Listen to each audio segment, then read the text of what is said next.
दोस्तों, स्वागत है आपका मेरे इस YouTube चैनल पे जिसका नाम है ऑल इन वन।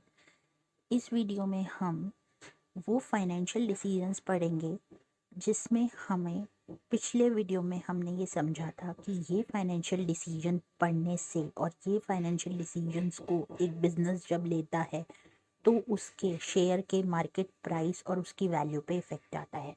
क्योंकि आप सब जानते हैं कि कंपनी के जो फंड्स हैं वो शेयर होल्डर्स को बिलोंग करते हैं और किस तरीके से वो इन्वेस्ट करे गए हैं और उससे क्या रिटर्न आया है, इसी से हमारा जो शेयर का मार्केट वैल्यू है और प्राइस है वो डिटरमाइन होता है।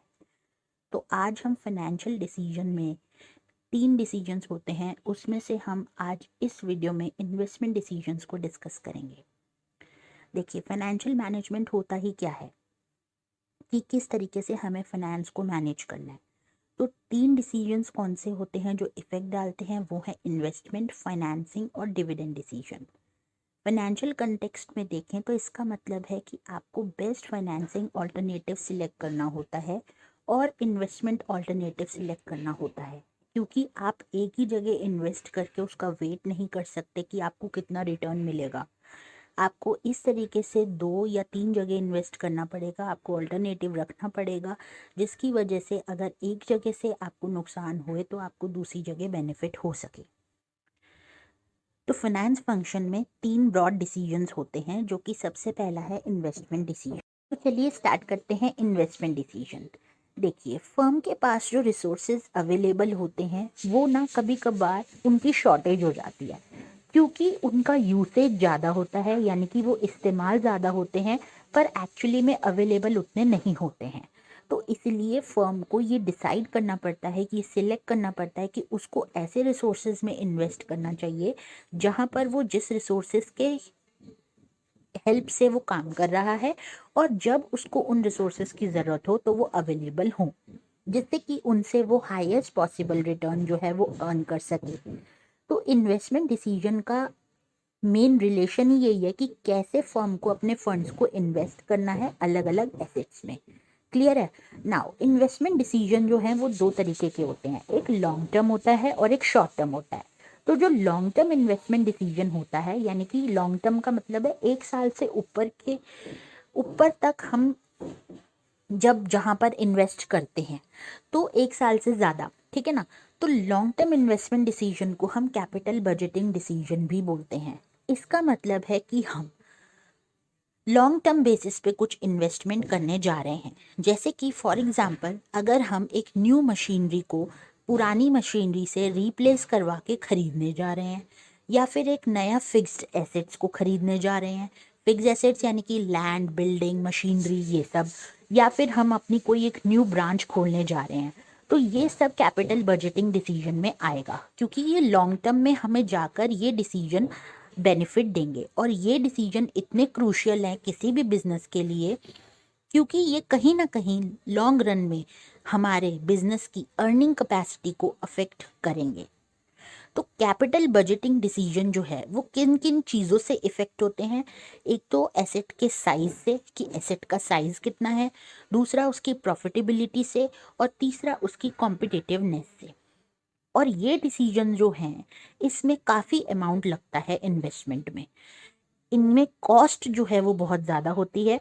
इसलिए अगर ये डिसीजन एक बार ले लिए जाएं तो ये बिजनेस के लिए इम्पॉसिबल होता है कि इन डिसीजंस को वापस से हटाना, क्योंकि ये इतने केयर के साथ, अटमोस्ट केयर के साथ, यानी इतने सावधानी से लेने चाहिए ये डिसीजन, क्योंकि एक बार अगर आपने इनमें इन्वेस्टमेंट कर दिया तो आप इतने बड़े अमाउंट का इन्वेस्टमेंट वापस नहीं ले सकते।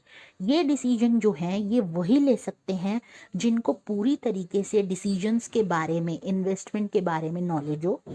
अगर एक कैपिटल बजटिंग डिसीजन खराब हुआ तो उससे पूरा फाइनेंशियल जो कैपेसिटी है फर्म की वो पूरी डिस्ट्रॉय हो सकती है। अब ये तो थे लॉन्ग टर्म। अब आते हैं short term. Short term investment मतलब जो 1 साल या 1 साल से कम में जो हम इन्वेस्ट करते हैं उनको हम वर्किंग कैपिटल डिसीजंस भी बोलते हैं। लॉन्ग टर्म वाले को हम कैपिटल बजटिंग बोलते थे, शॉर्ट टर्म वाले को हम वर्किंग कैपिटल डिसीजन बोलते हैं।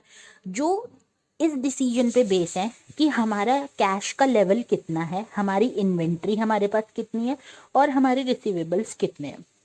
ये डिसीजन ना हमारे डे टू डे जो वर्किंग है ना बिजनेस की, उसको इफेक्ट करता है। ये इफेक्ट करता है हमारी लिक्विडिटी को, प्रॉफिटेबिलिटी को बिजनेस के। अगर हमारे पास प्रॉपर कैश मैनेजमेंट है, अवेलेबल है, इन्वेंट्री अवेलेबल है, रिसीवेबल्स है, तो इससे हमारी वर्किंग कैपिटल मैनेजमेंट जो है वो अच्छा चलेगा। रोज़मर्रा के जो खर्चे होते हैं उसमें हमारा ये सब शॉर्ट टर्म में आता है। जैसे कि सपोज मान लीजिए कि हमने स्टॉक खरीदना है, तो ये शॉर्ट टर्म हुआ, क्योंकि स्टॉक तो हम लॉन्ग टर्म के लिए नहीं खरीद सकते हैं, क्योंकि हमें स्टॉक उसी वक्त खरीदना है और कुछ टाइम में उसको सेल आउट कर देना है। तो इसीलिए ये वर्किंग कैपिटल डिसीजन में आता है। आई होप आपको ये बहुत अच्छे से क्लियर हो गया होगा। अब ऐसे कुछ फैक्टर्स भी हैं जो कि कैपिटल बजटिंग डिसीजन को इफेक्ट डालते हैं, यानी कि लॉन्ग टर्म में अगर हम इन्वेस्ट करने जा रहे हैं तो ऐसे बहुत सारी चीज़ें हैं जो हमारे इस डिसीजन पे फ़र्क डालती हैं। वो कौन कौन सी हैं वो हम एक एक करके समझते हैं। देखिए, बिजनेस के आगे बहुत सारे प्रोजेक्ट्स अवेलेबल होते हैं और उसको हर एक प्रोजेक्ट को अच्छे से इवैल्यूएट करना ज़रूरी है। किस चीज़ के बेसिस पे कि उसको उससे रिटर्न क्या मिलेगा, उसी बेसिस पे, रिटर्न के बेसिस पे या तो वो उस इन्वेस्टमेंट डिसीजन को या फिर उस कैपिटल बजटिंग डिसीजन को सिलेक्ट करेगा या फिर रिजेक्ट करेगा। अगर एक प्रोजेक्ट अवेलेबल है, सिर्फ एक ही प्रोजेक्ट है, तो उसमें भी वो रेट ऑफ रिटर्न को देखेगा कि भाई कितना उसको रिटर्न मिल रहा है। वो कंपेयर करेगा दूसरी इंडस्ट्री के एवरेज रेट से।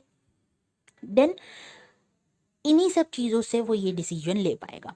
तो कुछ फैक्टर्स हैं जो अफेक्ट करते हैं कैपिटल बजटिंग डिसीजन को। सपोज मान लीजिए कि हम लोग एक लॉन्ग टर्म एसेट में, यानी कि हम फिक्स एसेट में इन्वेस्ट करने जा रहे हैं। हमें कोई सपोज मान लीजिए एक लैंड खरीदनी है, तो अब हमारी क्या क्या चीज़ें उसको खरीदने में इफेक्ट डालेंगी। सबसे पहला है cash flow of the project. जब कंपनी कोई भी इन्वेस्टमेंट डिसीजन लेती है तो उसमें बहुत ज़्यादा अमाउंट जो है वो इन्वॉल्व होता है। इसके लिए हमें ज़्यादा से ज़्यादा कैश फ्लो की ज़रूरत पड़ती है। ये कैश फ्लो किस फॉर्म में होते हैं, कैश रिसीट्स की फॉर्म में या फिर पेमेंट की फॉर्म में, जो भी पूरी लाइफ टाइम इन्वेस्टमेंट में हमारे चलती रहती है। तो जो अमाउंट है इन कैश फ्लो का, वो हमें प्रॉपरली केयरफुली एनालाइज करना चाहिए हमें कैपिटल बजटिंग डिसीजन लेने से पहले। क्लियर। सेकंड आपका आता है रेट ऑफ रिटर्न। देखिए, ये तो सबसे इम्पॉर्टेंट चीज़ होती है कि भाई हमें रिटर्न कितना मिलेगा। अगर हमने इन्वेस्टमेंट करी है तो ऑब्वियसली जितनी कॉस्ट पर करी है उससे ज़्यादा ही हमें रिटर्न मिले। तो इम्पॉर्टेंट क्राइटेरिया वही है कि प्रोजेक्ट का रेट ऑफ रिटर्न क्या है। ये कैलकुलेशन किस पर बेस्ड होती हैं, हमारे एक्सपेक्टेड रिटर्न्स पे और हमारा रिस्क कितना है उस प्रोजेक्ट में। सपोज मान लीजिए दो प्रोजेक्ट्स हैं ए और बी और दोनों में सेम रिस्क है। रेट ऑफ रिटर्न उनका 10% है, ए का और बी का 12% है।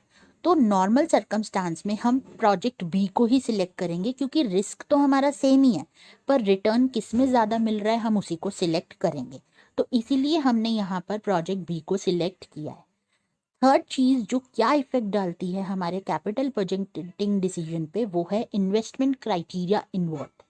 देखिए, जो डिसीजन है एक पर्टिकुलर प्रोजेक्ट में इन्वेस्ट करने का, वो बहुत सारी कैलकुलेशंस पे डिपेंड करता है कि हमने कितना अमाउंट इन्वेस्ट किया है, उसका इंटरेस्ट रेट क्या है, कैश फ्लोस कैसे होंगे, उसका रेट ऑफ रिटर्न क्या होगा। तो ऐसी बहुत सारी टेक्निक्स होती हैं अलग अलग, जिससे कि हम इन्वेस्टमेंट प्रपोजल्स को इवैल्यूएट कर सकते हैं, जिनका नाम हम कैपिटल बजटिंग टेक्निक्स भी देते हैं। ये टेक्निक्स अगर अप्लाई करी जाए हर एक प्रपोजल पे किसी पर्टिकुलर प्रोजेक्ट को सिलेक्ट करने के लिए, तो वो बहुत अच्छा हमें रिटर्न दे सकती हैं और हमारे को रिस्क भी कम होगा। तो अगर आपको मेरी ये वीडियो पसंद आई तो प्लीज़ इसे लाइक ज़रूर करें, मेरे चैनल को सब्सक्राइब करें, बेल आइकन को प्रेस करें और ज़्यादा से ज़्यादा अपने फ्रेंड्स को ये वीडियो शेयर करें।